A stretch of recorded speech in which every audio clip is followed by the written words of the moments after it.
Hi everybody, this is Steve Sabadeski, publisher of BuzzBuzz.com, and today we are going to be talking politics and specifically national politics, and would like to get your involvement if you have any questions or comments. And so today we have Paul, Seamus, Ryan with Common Cause, and we're going to be talking about the Donald Trump Jr. emails and that type situation. So I'm going to be doing some things right now on Facebook as I introduce you. Good afternoon. How are you doing today? I'm doing well. Thanks so much for having me. Thank you. A lot of questions for sure. So one thing I want to ask you is this. Y'all filed a federal complaint last week after the news broke. So why don't you tell us about that, please? Sure. So for starters, what we filed was an administrative complaint with the Federal Election Commission. This has been described in a few places in the media as suing Donald Trump Jr. We have not sued him. This does not yet involve any courts whatsoever.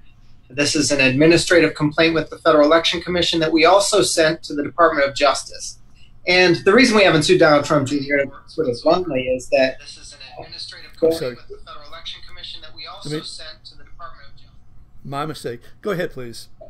There's no ability to sue someone who violates federal campaign finance laws directly. The only option for a watchdog group like Common Cause or an individual like myself, when they believe that someone's broken federal campaign finance law, is to urge an investigation by the Federal Election Commission and or the Department of Justice. So that's what we did last Monday.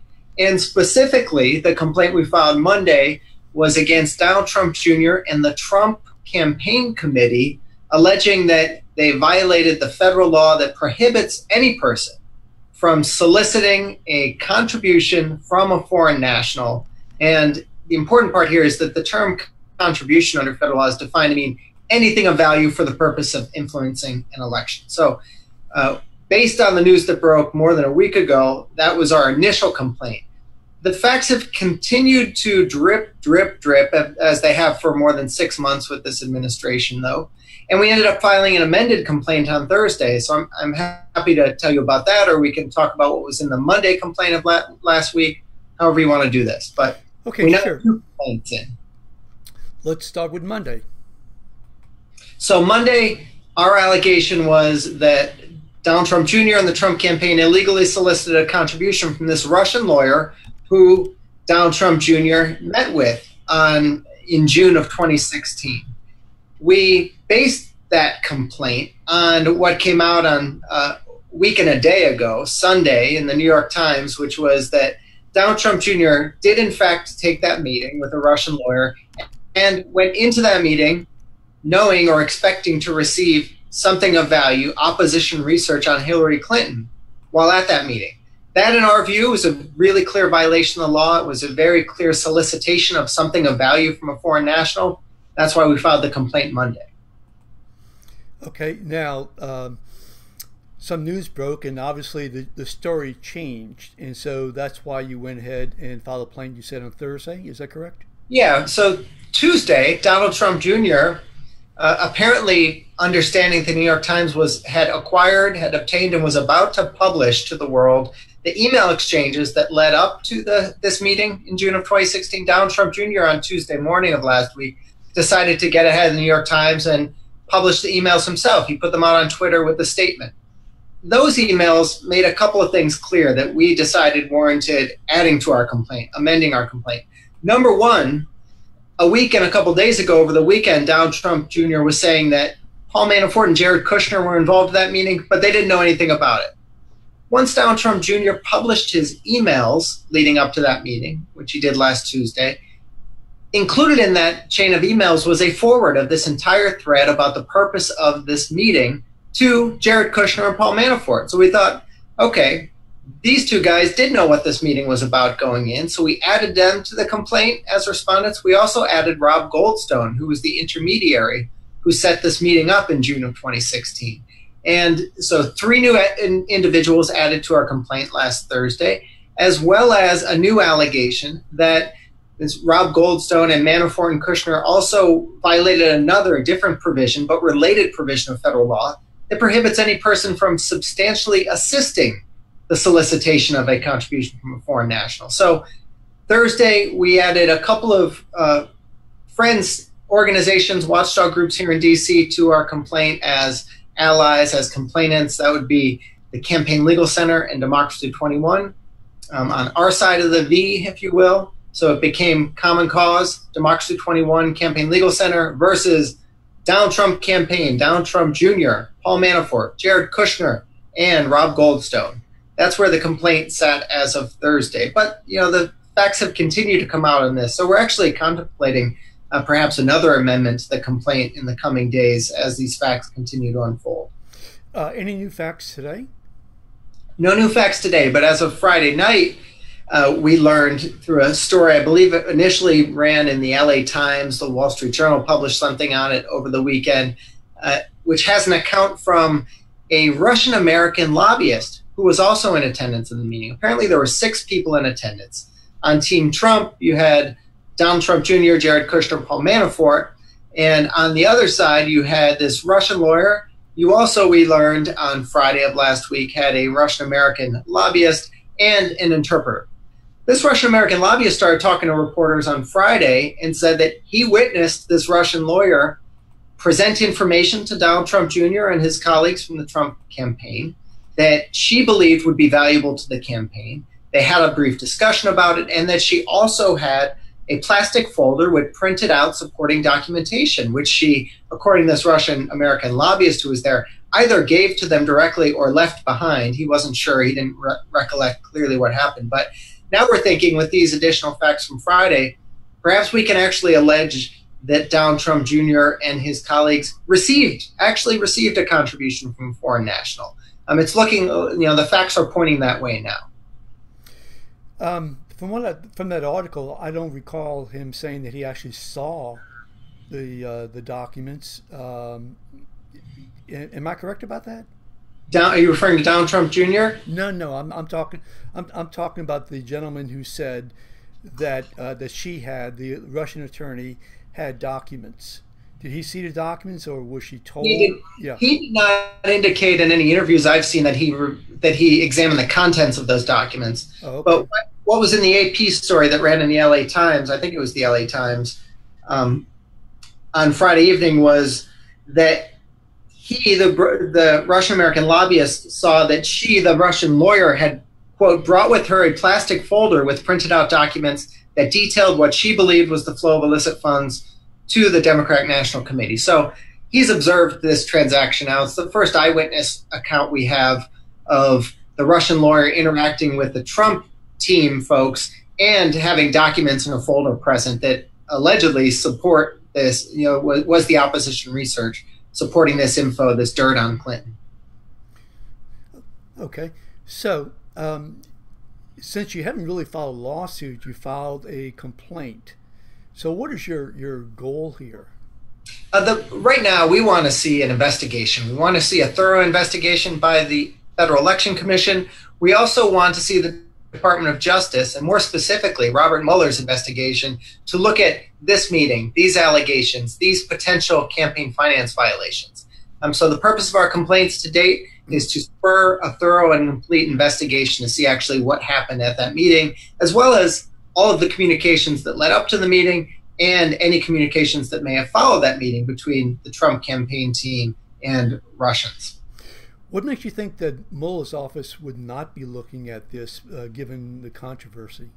I have no reason to believe that he would not be looking at it. I have every expectation that he would be looking at it. I've been doing this work watchdogging federal campaign finance law, state campaign finance law administration for almost 20 years. And as a formal and regular course of practice, when I file a complaint with the Federal Election Commission, if Common Cause believes now, or my prior employers have believed that there was a knowing and willful violation, send that complaint to the Department of Justice to say, hey, you're on notice, DOJ. These events look like violations of federal law. But I've certainly not made any assumption that Robert Mueller is not looking into this. I certainly expect that he is and hope that he is. Sure. Now, if anybody has a question or want to make a comment, we have a telephone number listed above us and a meeting ID, and you just have to call in and meeting ID, and we'll see we'll see your presence there on the screen. So, as I understand, what you're saying is that they would have to have made a contribution. So no, the violation here that we alleged in our complaint on Monday, that we included and repeated on Thursday, is solicitation of a contribution. There does not have to be a foreign national contribution for federal law to be broken. It is illegal to ask a foreign national to make a political contribution in a U.S. election campaign. That in and of itself violates the law. That violation, I believe, was clearly established by the email. Well, I think there was enough information in the New York Times reporting last weekend to support that conclusion and the complaints we filed Monday, but this was all confirmed when Donald Trump Jr. published himself the email exchange, where he has offered something of value, opposition research on Clinton, and then he very eagerly responds in an email several minutes later asking for a phone call with a Russian to receive this information. That's a solicitation, in my view, of an illegal contribution from a foreign national. Okay, focus on that in terms of whether he solicited or not. One would argue, of course, that he didn't solicit. I have my own opinion and my own theory, but one would argue that he didn't solicit, he got solicited. Oh, an offer was made to him, but that doesn't negate the fact that he responded to that offer by asking for the information. I will quote from his own email. This is Donald Trump Jr.'s email from June 3rd, 2016, 10:53 a.m. There's about 3 or 4 sentences in the email, but the last sentence is, could we do a call first next week when I'm back? That, in my opinion, if I had to focus on precise words that constitute the illegal solicitation, that is asking for a phone call to receive. But the sentences that precede that sentence, they're important too. He received an email offering him Oppo research on Hillary Clinton from Russia. He responded, quote, "Thanks, Rob. I appreciate that. I'm on the road at the moment, but perhaps I can just speak to Emin first. Seems we have some time, and if it's what you say, I love it, especially later in the summer. Could we do a call first thing next week when I'm back?" That's the solicitation of something of value from Russian sources. So if you have an offer, just in regular contract law, if you have an offer and then, say, a counter offer, you're saying that would be a solicitation? Or yeah, I'm not I'm a contract law expert. I am a campaign finance law expert. These provisions, the definition of solicitation has been in federal law since about 2003 in the FEC regulations. The concept has been in federal law for a few decades. If you could get around federal law restrictions, and there are several of them around how money is solicited in elections, if you could get around those restrictions just by having someone offer you the information first, and that negates any request you make to receive that, and not just information, I'm talking money, usually things of value, that would render the law meaningless. You know, this term, the regulations on soliciting money in elections, have a lot of impact in the McCain-Feingold law soft money ban. And what they were targeted at there when they were enacted in 2002 was that in the late 90s, Democrats and Republicans alike, both parties, but when Bill Clinton was in the White House, a lot of this going on in the Democratic Party, members of Congress, publicly elected officials were asking big wealthy donors to give unlimited checks to their parties. Sometimes those checks, I'm sure, were offered, and then the members of Congress would say, that would be great, please write the check to this account. The law was written in the way it was to be pretty broad and to encompass any time in which you have candidates or their agents or federal office holders asking for things of value, asking for big money and other valuable things in U.S. elections. Okay, so I think the real issue gets to the anything of value. I know that I saw, at least I read Dershowitz and others who are claiming that the First Amendment actually primes. Your take? Oh, yeah. It has long been the case under federal campaign finance law and the laws of most states that anything of value, that term is used very frequently to define political contribution. If it were not written that broadly, then it would easily be evaded. You could have people outside of a campaign just picking up the bills. For example, it is very common practice in Washington politics for candidates to hire political consulting firms that specialize in generating opposition research. That's the business they're in. It costs a lot of money. People are being paid to do this research. The research is then being presented to candidates, being presented orally. It's being presented packaged in written documents, memos, folders, binders, you name it. But researching information is big business in this town. And there's no reason to believe that that isn't what was going on here in the Trump campaign in its interactions with Russia, or at least the offer. Donald Trump Jr. has described this in the statement he published that accompanied the emails that he published on Tuesday morning. He described this in his statement as political opposition research. He knows everyone in D.C., people outside of Washington might not be as familiar with how campaigns are run, or outside of state capitals, because the same thing goes on in state office elections, city elections. You know, opposition research information is a commodity that is regularly bought and sold. Now, their position is it has to be key to some type of financial payment, because otherwise, what they're saying is that, and I'm also including Turley in this discussion. I'm not sure if you read the column that he wrote in basically saying that he didn't believe that there was any law broken.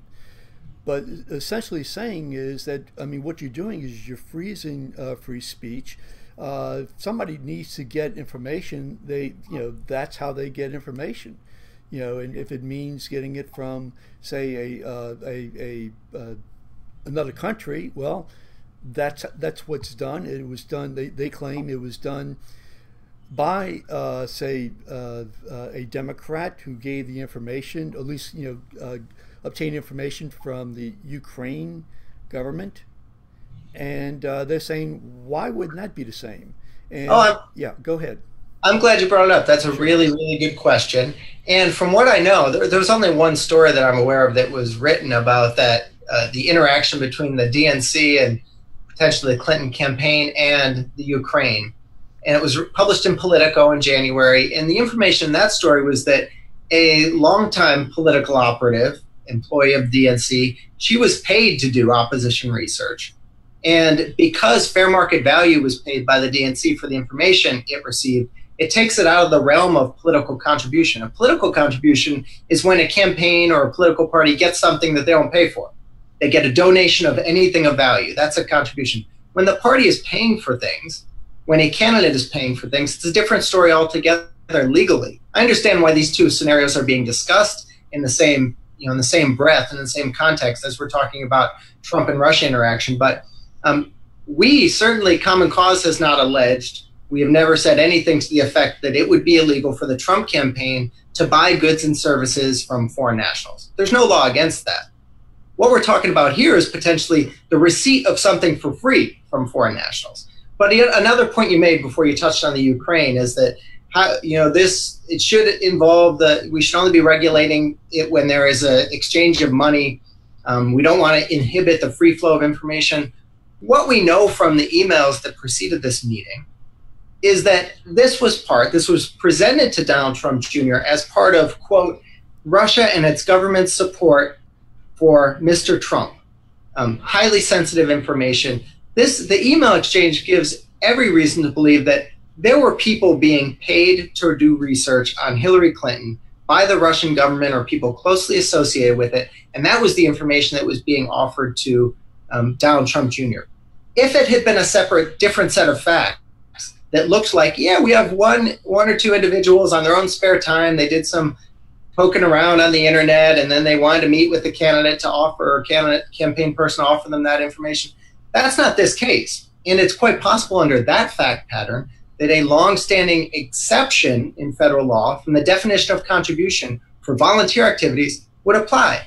This doesn't look like campaign volunteers or campaign staff doing work for a campaign. This looks like Russia's government coordinating an effort to dig up dirt on Hillary Clinton and offering it to Donald Trump Jr. That's a very, very different scenario than the free flow of information that we want to protect.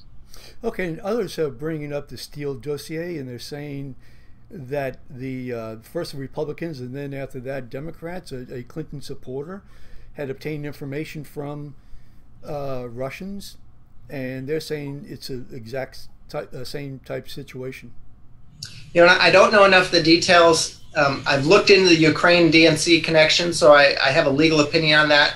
But the Steele dossier, again, what it boils down to from a campaign finance law perspective, I'm not talking about what's right and what's best for democracy, but from a campaign finance legal perspective, if someone was paid fair market value to produce that Steele dossier, then it takes us out of the realm of campaign finance contributions and into the realm of, hey, do we want to have more restrictions on who you could hire to do work for your campaign, who you can pay fair market value to buy goods and services from?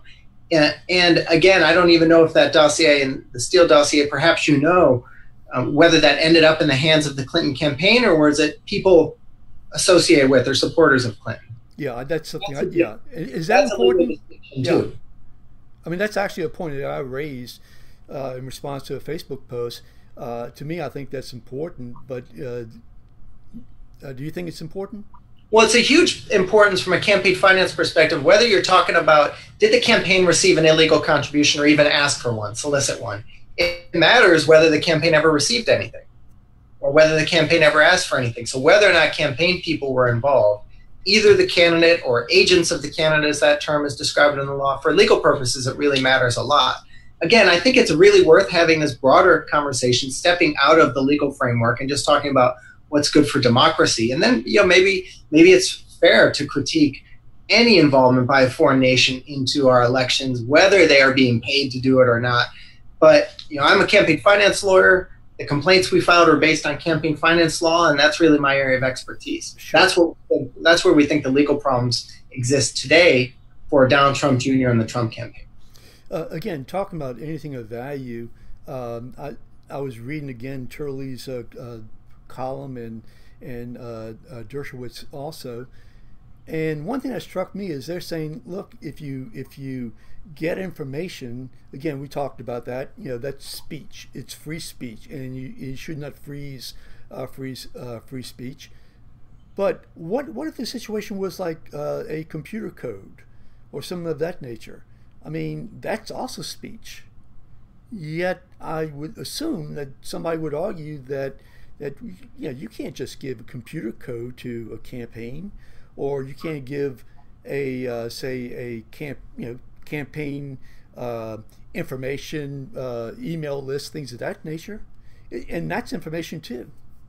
That's precisely why the definition of contribution is drafted as broadly as it is in federal law and the laws of just about every state, because it's just as valuable to a campaign. Campaigns would be grateful for receiving anything of value from outside of the campaign, things that they would otherwise have to pay for if they were to try to obtain them in the marketplace.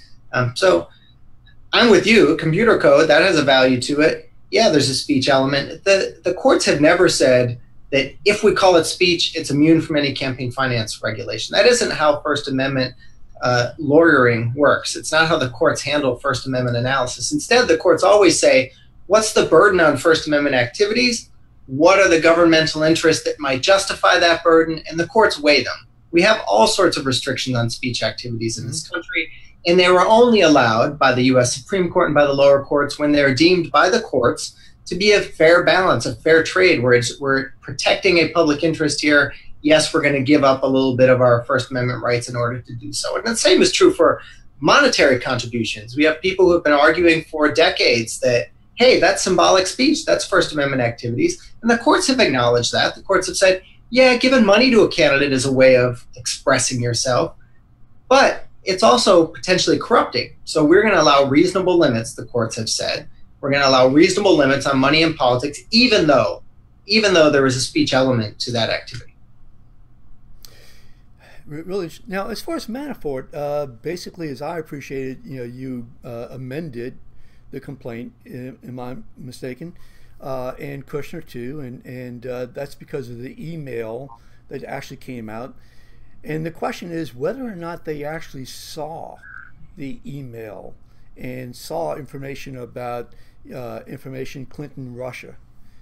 And it's your position is your organization's position that they would have, certainly have seen something of that nature?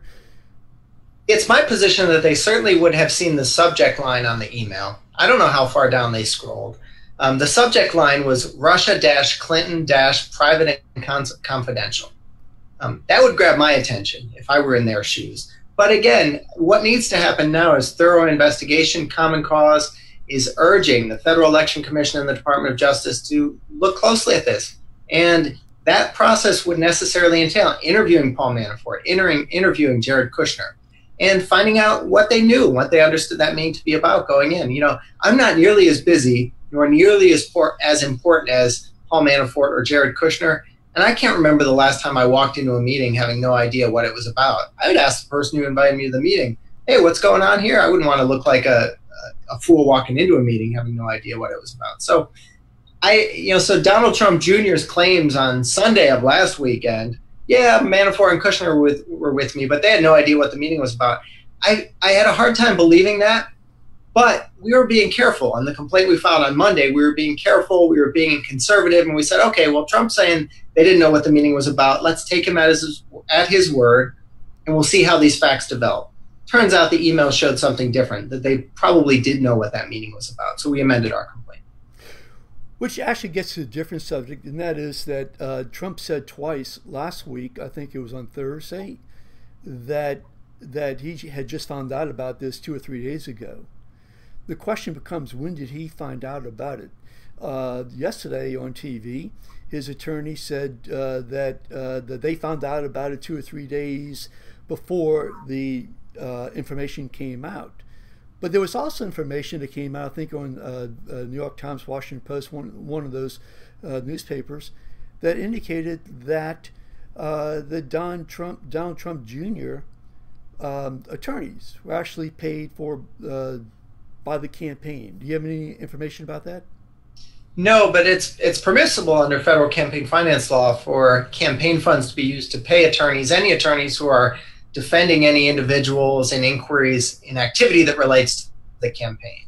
So that in and of itself didn't grab my attention. It doesn't really raise any concerns for me. They're allowed, Team Trump, the Trump campaign, they're allowed to use their campaign funds to pay lawyers who are representing them in any of these matters pertaining to the 2016 election, in my opinion. I think it's pretty clear. Sure, and it gets to the question of as to the knowledge. You know, you mentioned about you had the first response by Donald Trump Jr. and what he said, and he basically couched it as talking about adoptions. Okay, and there's some allegations that Donald Trump had actually participated in the drafting of that communique. Is that relevant at all to your complaint? Yeah, it's definitely helps create the context, which is Donald Trump Jr. looks like he has something to hide about this meeting. And that never looks good. He initially explained it, as you've just said, about adoptions, and only when he was told by the New York Times that they had the emails that would led to the setup of this meeting, and they knew it was about Oppo research on Clinton, did he admit to that. That doesn't look good, but it's not, in my opinion, a legal problem, at least not yet. He didn't make those statements under a penalty of perjury. He was not under oath when he made those statements. If he were to misrepresent the purpose of that meeting under oath, yeah, that's a crime. That's a big problem. But I'm sorry to say that I have become somewhat immune to learning that statements coming out of the Trump family turn out to not be entirely true occasionally. It's happened more than once over the past year or so. So it didn't surprise me. I don't think it's a big legal problem, but it certainly creates the impression that Team Trump is trying to hide the details of this meeting with Russia. Which actually raises a question. I know we have a few more minutes, but actually raises the questions I have, and that is that, in Watergate, basically what you had Richard Nixon talking about getting the CIA to influence the FBI, and here you have a situation where you have this meeting. Now, it doesn't mean that there is collusion in this meeting, but you can argue that there is some kind of cover-up, and that has occurred with regarding those particular statements that were made last week. And the conversation that was made with Clinton and Haldeman, that was certainly not under oath. It was suggesting that that you take action, but it was part of a concealment. I'm just wondering, since you mentioned about it being under oath. Yeah, the reason that became a problem for President Nixon during the Watergate scandal was that he was facing impeachment Impeachment, although we dress it up in the law, we try to make it look like a legal proceeding, it's really a political proceeding. And anything that Congress, anything that a majority of the House decides is an impeachable offense is an impeachable offense. One of the offenses that has been raised in impeachment proceedings multiple occasions is obstruction of justice. There's a crime around obstruction of justice, and then there is a broader definition of obstruction of justice that has been referred to and utilized and relied upon in impeachment proceedings. So, in an impeachment proceedings, the rules of evidence don't apply that would apply in a federal courtroom. So it doesn't matter whether you're under oath or not under oath. Congress can look to any line and say, hey, this looks like a cover-up. This looks like obstruction of justice. This looks like efforts to prevent the Department of Justice and other law enforcement bodies from getting to the bottom of this story. And that's not what we want coming out of a White House. That's not behavior that's becoming to a president. That is an impeachable offense. That's where Congress was during the Nixon Watergate scandal. Okay, so it's really a political formula, calculus. Yeah, impeachment is really political. Sure. But but obstruction of justice, abuse of power, that falls within a political. So if somebody says that it is against the law or not against the law, I mean, ultimately it comes down to filtering in terms of what Congress is going to say. Right, in an impeachment proceeding. Now, there is a crime of obstruction of justice, and it has specified elements in the criminal statute.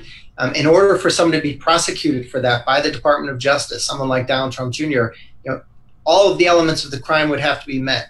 By contrast, obstruction of justice was in an article of impeachment against President Nixon. There's no requirement that Congress, in order to pass articles of impeachment, that they determine that beyond a reasonable doubt, every element of the crime of obstruction of justice has been met. Abuse of power, that is not a crime. You won't find any legal standard in federal code for that. That is purely political. And I don't mean to disparage it. I think it's an impeachment process is an important process, but I also just want to dispel the myth that you need to meet federal criminal statute provisions in order to impeach someone. That is not how impeachment works. It's never how impeachment worked. It has always been a political beast. Now, one of the things I've heard so much is that people have had enough of this. I just saw on Facebook a few seconds ago, basically calling this a Russian meme. That enough is enough. There's no end to this. It's fake news. Obviously, the president is making sure that people know that it's false, it's fake, and so on. So, and it seems like he's getting somewhere with that. So, your organization, are y'all impacted by those kind of statements from others who are just saying, look, you're wasting your time, you're wasting our time? Common Cause has Donald Trump supporters among its members. We have 900,000 members, including some Donald Trump supporters. I was a strong critic of President Obama during his 8 years in office for his failure to make any progress on reining in big money in politics. Things got worse, not better, under the Obama administration. Common Cause is a nonpartisan organization, but we're going to call it like we see it. And right now, we see emails coming from Donald Trump Jr. and Rob Goldstone about meeting with Russia. And I'll tell you the one thing that's struck me the most about this email exchange, and it's not a legal matter, and it doesn't appear at this point, doesn't appear in any of our complaints. But the thing that really grabbed me was that Donald Trump Jr. receives an email telling him, offering him information on Clinton and saying that it's part of Russia's effort and its government support for his father as a candidate. And in his email back, that doesn't even register worth mentioning. Whoa, Russia's trying to help my dad get elected? No mention of it. That's something that suggests to me that maybe the Trump campaign knew at this time that Russia was involving itself in our elections. That's more troubling than, to be honest, that's more troubling than a lot of what's coming out of this story that's getting press attention. How was that revelation of fact, that the government of Russia is trying to influence the election to help Donald Trump Sr. get elected, how is that it does not even warrant a reply or a comment by a member of the Trump campaign? It's astounding. So, I don't think this is a witch hunt. I think that's an unfair characterization, but I think that Common Cause, we've been careful, we've been conservative. We've allowed the facts to unfold, and we've commented on them, and we've taken legal action on them when we've deemed it fitting and appropriate. We'd do the same thing if a Democrat was in the White House. And I've been watchdogging politics, Democrats and Republicans alike. I guarantee you, Hillary Clinton's legal team doesn't like me any more than Donald Trump's legal team does, and I wear that as a badge of honor. Okay. Any idea in terms of why this Russian attorney? I mean, how she got involved? I mean, obviously she's been all over Congress, talking to Republicans, Democrats. She doesn't speak English. I mean, how does she get hooked up with the rock star and his father, and it's just such a strange, bizarre set of facts. That it is, and I'm with you. I'm kind of waiting for more details on the story to unfold and exactly what happened here. Donald Trump Jr. has expressed frustration that he didn't get the dirt on Clinton in that meeting that he went into it expecting to get. He was frustrated this Russian lawyer used that offer as a pretext for discussing this other 2012 federal statute that affected some Russians who the United States Congress deemed to be corrupt, and had some implications with President Putin affecting adoptions in the U.S. of Russian children. That was really what this Russian lawyer wanted to talk about. I don't know, but I am paying close attention to the facts as they relate to campaign finance law, and that's what I'm doing in my day job. And at night I go home and I wonder what is going. This is a really interesting tale. I wonder what's going on with this Russian lawyer and how she got involved in this. Sharing similar questions to you. Sure. One last thing about the solicitation, and I think you may have put this in, or it was written in the Newsweek column, which I strongly recommend. That's what currently out, if I'm not mistaken, which basically describes the complaint, and that is that Donald Trump Jr. had actually requested more information during the meeting. Am I correct? I mean, he went. I believe it was on Hannity on Fox News, either Tuesday or Wednesday of last week. I think it was Tuesday. He published his emails, and then he went out there on the press to explain himself. And he admitted that he pressed this Russian lawyer for more dirt on Clinton, and again was clearly frustrated that he didn't get it. He was soliciting a contribution for National. I think that solicitation claim is a slam dunk. I think it's worth having the conversations about the hypotheticals about will this squelch free flow of information, but he was looking for professional caliber Oppo research on his father's opponent, and he was clearly frustrated he didn't get it, even though he pressed hard on his Russian lawyer to get it in that meeting. Okay, well, is there anything that I haven't asked you that you think is relevant that you want to share with us? I don't think so. I really appreciate the opportunity to spend some time with you and your viewers and listeners. Okay, well, this will go on Bayou Buzz. It's currently on Bayou Buzz, and we'll edit it and put up information in different snippets and all, and we will also transcribe it, and so it will be in that form too.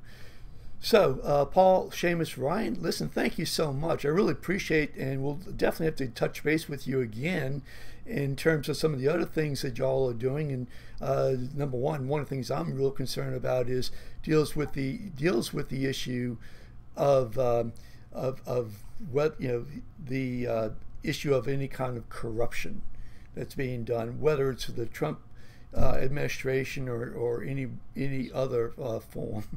I know that y'all are very involved in that. Well, Common Cause has been around for 47 years. We were born during the Watergate era, and I would love to come back and talk to you anytime. We're watchdogging corruption in all of its forms in government. It'd be a real honor to join you again sometime in the future and discuss the really great work that Common Cause is doing, not only here in our national office, but in 30 states where we have staff around the country. Okay, thank you so much. Just if you could hold on 1 second, I just need to push a couple of buttons, and I want to thank the audience very much for coming in. Once we get this out, please share the information. Thank you again. Thank you. And, okay, done.